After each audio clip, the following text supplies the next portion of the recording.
So on to your next speaker, we have Louise Adamson, who's a trustee at Scottish Hazards. Most of you will know Louise and the absolutely brilliant work that she does, so Louise, over to you. Thanks. I've been asked to speak about the work that we do supporting families who've been bereaved by work, and today is Simon Midgley's 40th birthday.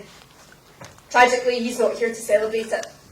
Instead, his sister Nikki and her young son Harry, they visited the banks of Loch Lomond at the weekend and they laid flowers on a bench dedicated to his memory and that of his partner Richard. They both died in the fire at Cameron House Hotel in December 2017. Last week, Katrina Lockhart marked a 5-year anniversary. She wrote on Facebook, "Tomorrow marks 5 years since my Clive, my soulmate, my best friend, my everything, left for work and never came home alive. Killed at Maui, Scotland.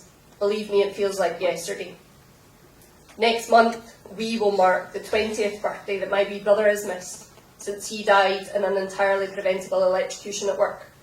April will be 22 years since Natalie and Dion's dad John left home for work, never to return. May will be 3 years since a husband and a dad left home. Sorry, there's no photo here. Husband and a dad left home and he died by suicide, with his wife and son left wondering to this day whether work was a cause. And June would have seen Gordon Sterling mark his 25th birthday. He died in a head-on collision while at work as a bus driver. The other driver has been charged with murder in relation to his death. And I could go on through the rest of the calendar year, but I'm conscious of the fact that I do only have 10 minutes. But I just wanted to illustrate the fact that there's always a date to be got through for a family who loses someone at work. And the families that I've mentioned, they're all ones that we at Scottish Hazards have been supporting the past year, along with others. The dates to be got through include birthdays, anniversaries, Christmases, date of the incident, date of turning off the life support machine, the date that a wedding should have happened but never ever took place. There are also many dates in the process of seeking justice to be got to, and the wait for these often seems interminable. So we help support families over the many years it takes that they are still having to get through this. And the advocacy work that we do by way of support, well, it's wide-ranging, including making representations to the employers of these loved ones. For example, when we wrote to Maui asking that they move the location of the boat involved in Clive's death so that Katrina didn't have to watch it sail up and down the loch in front of her house every day. Or bolstering the work of the lawyers at Thomson's as they deal with civil claims or FAI proceedings, carrying out research, submitting FOIs, or seeking support from MSPs where, for example, we have a seemingly intransigent employer intent on not producing documentary evidence, which has been requested. Been in regular contact with the investigatory authorities. Recently this has included writing to the HSE on World Suicide Prevention Day last year, the theme of which was change the narrative, urging them to change the HSE's narrative and policy in respect of work-related suicides.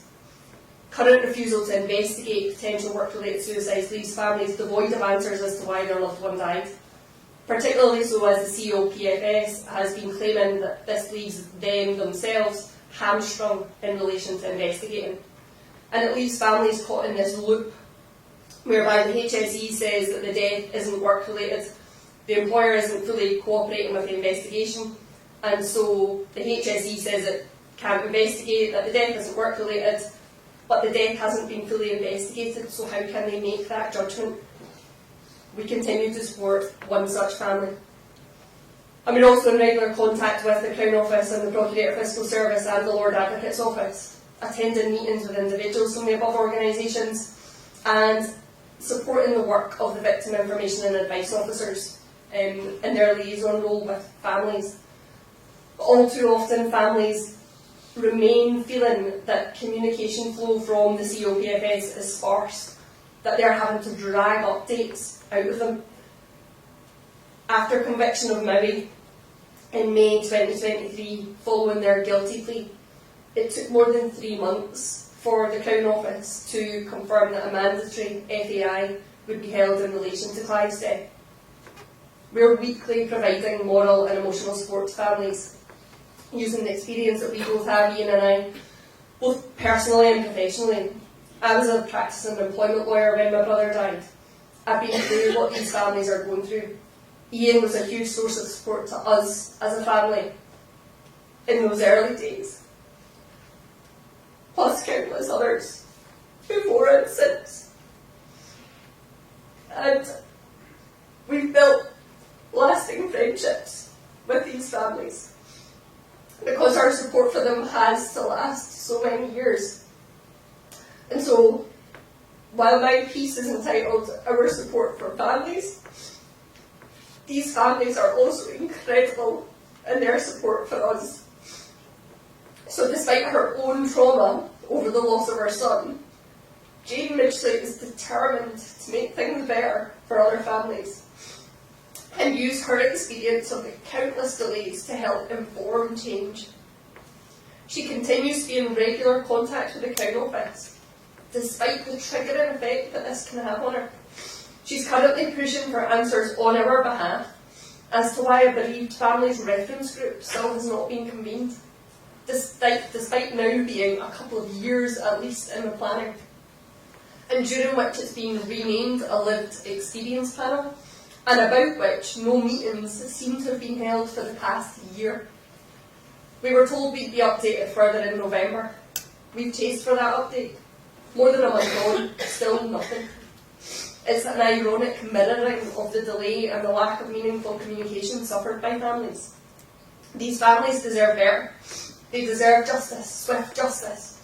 Organisations and individuals being held properly to account, charged with offences which fit the crime, punishments imposed which would serve as a deterrent to others, and ensuring that lessons are learned swiftly so that future deaths can be prevented. When I was preparing this, I wrote an email back to Ian, who is going to talk about the manifesto, and I said, Ian, we'll need to put some of this in what we're seeking from the manifesto. And he was good enough not to reply to me to say, what the hell are you talking about, Louise? And, do you know, it's only as I got to doing this, I'm like, why should families have to wait until May 2026 for more action on these issues? That action, I would have said the words need to stop and the action needs to happen. But actually it seems that the words already have stopped.